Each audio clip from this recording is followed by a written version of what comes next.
Today's practical is chocolate chip shortbreads. So we're going to be looking a little bit at the rubbing technique that you will have learned earlier in school, and we're going to really confirm our knowledge on that and make a lovely treat for all of the family. First thing I'm going to do is preheat the oven. So the oven today is on gas mark 6 or 200 degrees. So get that preheated, and then we're going to move on to these steps. Now for today's lesson, you need something that's going to cut the biscuits.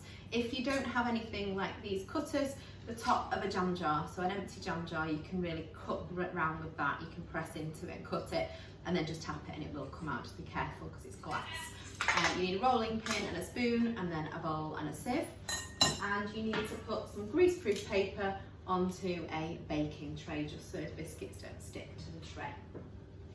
First thing we're going to do then with our ingredients, with us doing the rubbing in technique to create that crumbly texture, what we want to do is use the flour and the butter. So I'm going to sieve the flour first of all, just to get rid of any lumps, but actually to aerate it as well, so the air particles are being captured between those flour particles as I sieve through, just to make a lighter textured biscuit.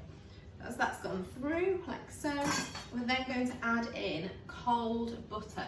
So this is one where you can't get away with using stork or margarine or normal spreadable butter. You do need these hard pieces of butter, and as you can see, I've cut them into little cubes. They're going to go in there. They have to be cold because we don't want them to melt or soften too much. The point is that the shortening process with rubbing in is that the fat coats the flour, gives it a waterproof jacket to stop the water or any other moisture getting in, to keep the gluten strands really short inside that flour, so it creates a crumbly texture rather than a soft spongy texture like a cake. So we want to also make sure we've got cold hands. So if your hands are really warm, give them a quick run under cold water and dry them just to cool them off.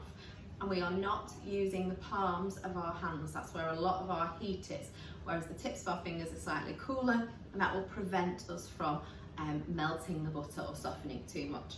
And what we want to do is use our fingers and our thumbs. So if I turn my hands around, I'm literally using my thumbs as most of the action against my fingers and kind of squashing the butter between it to allow that coating to happen, to stop the flour from expanding, because we're giving it that waterproof coating. So you keep going, rubbing through. Now this might take about 5-6 minutes, and you might find that your hands ache a little bit, but you just keep going, and when you think you've rubbed it all in, give the bowl a little bit of a shake, and the butter that's not been combined will come up to the top. What we're looking for is a breadcrumb consistency. So it will look like a bowl of breadcrumbs, and it will be slightly more yellow in colour. So at the moment it's quite white because of the flour, but the flour should be hidden because it should have the coating of butter, which is what makes that yellow colour. So I'm going to keep rubbing in, and then I'll come back to you when I've got the breadcrumb consistency and we can move on to the next stage. Now that I have achieved a breadcrumb consistency, I'm now going to add the rest of those ingredients, and we're going to form the dough for the shortbread. So I'm adding in chocolate chips, or I've actually just chipped some chocolate myself as well, just to mix that in. I'm going to add in the sugar, pop into there for the sweetness, and then I'm going to add in a teaspoon of vanilla essence, so that's just a capful approximately of vanilla essence into there. And then we're using 2 egg yolks. Now don't discard the egg whites, just in case your egg yolks are quite small, you may need to add a little bit of the egg white in there as well, just to bind it together properly. So there is a separate video for separating eggs, but I tend to just take the lid off the egg, and then I pour it through my hands to get the egg yolk out. Now that is quite a small egg yolk in that first one, so even more chance that I may need my egg white. So again, egg white into there, pop the yolk into my hand, and then pop that into the bowl. Now, best thing to do is just start to combine it first of all with a spoon, bringing that all together. There shouldn't be loads and loads of mixture in here, loads of moisture, sorry, not mixture, there should be loads of mixture. You shouldn't have lots of moisture in there. You really do need to use your hands in a minute to start pushing it together. And like I said, if it's still not binding together, you can just use a little bit of the egg white to help that to bind more. So clean off your spoon, because you will find that the egg yolk will stick to your spoon once that's mixed together, and really then start to press it together. And you've got to really push this mixture to form what you're going to roll out. If it's really, really crumbly, as soon as you put that rolling pin on it, it will fall apart. So it is important that you've bound it together, but it shouldn't be sticky. So you've got to really feel the consistency and make sure that you've got it correct. It should hold itself, so if you just touch it, it doesn't fall apart, but you shouldn't be having loads of the mixture stuck all over your fingers. If you've done that, then you've obviously added too much liquid. You may need to put a little bit of extra flour in to dry it out. So as you can see, I'm starting now to get a bit, but I've got quite a lot of moisture there. So I am just going to add, and with egg white, it's very difficult to just have a little bit because of the texture of it. So I'm just going to try and drop a tiny bit in, and then use that now to really start to combine the rest of it in. Pushing it around and squeezing all that together, and you should end up with essentially a clean bowl. It won't be clean, it needs washing, it'll be greasy, but there shouldn't be any mixture left behind. It should all have combined together. So I will show you in a second what I mean as I'm starting to really push this together now. So you can see that I've now got a dough with a lot less in the bottom. So I'm just going to pick that up and start to really stick it together, scoop around the bowl. And as you can see, not clean, but a lot emptier. And then you want to really firm that together and put it onto a work surface with a little bit of flour. So I need to just leave that on there for a second. Add a little bit of flour, not too much, you don't want to dry it out, you're just aiming not to stick it to the work surface. So pop that on, put my shortbread dough on here, and then we're going to start to roll it out. And the really good thing with this recipe, you know how thin to go because you will start to feel the chocolate chip hitting the rolling pin and the work surface below, and you can't physically go any thinner than the chocolate chips. That's a perfect guide for you. So I'm actually going to break this in half just to show you, and just do half of it at a time. So you're rolling it out. Now be gentle with the rolling pin, and if you need a bit of flour, then do it, but roll softly like so, turning it, making sure all the time that it's not sticking to the work surface by regularly moving the dough. So rolling it out, turn it and roll again.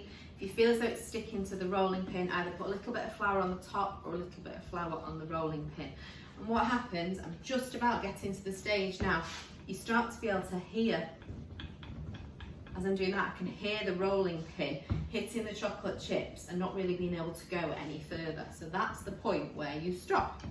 So when you get it to that thin, it's about just over ½ centimetre.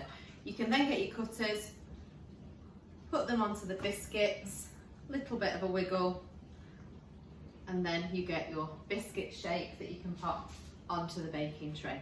And you just carry on doing this all the way around. Then you can squeeze all the excess back together, roll it out again, and just keep going until you've cut out all your biscuits and you've got no mixture left. These biscuits, this will probably make about 20-24 biscuits. It's quite a big recipe with regards to how much it can make, the quantities. So it's a real good opportunity if you want to do lots of different shapes. If you've got brilliant cutters at home, this is a perfect recipe to use them. They don't expand too much, so you can put them quite close on the baking tray. Now what I'm going to do is cut out all of these, and then this will go into the fridge to chill for ½ an hour to really cool that butter, so that when it goes in, the butter doesn't melt too quickly and maintains that waterproof coating around the flour to give us that really short, crunchy texture, which we call shortening.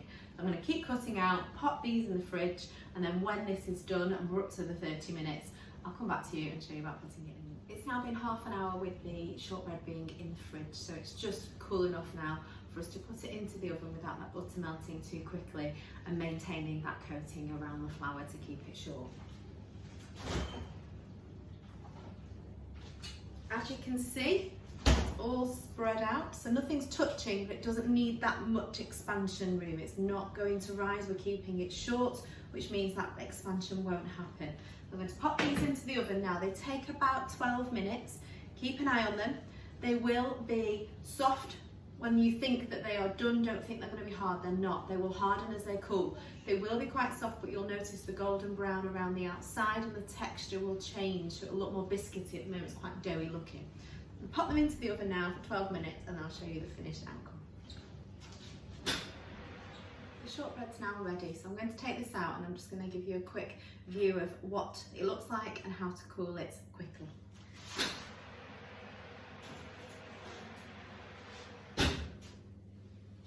So you can see, hopefully, that the shortbread now has a light golden colour around the outside. You don't want it to go too brown because obviously then it would be a hard texture.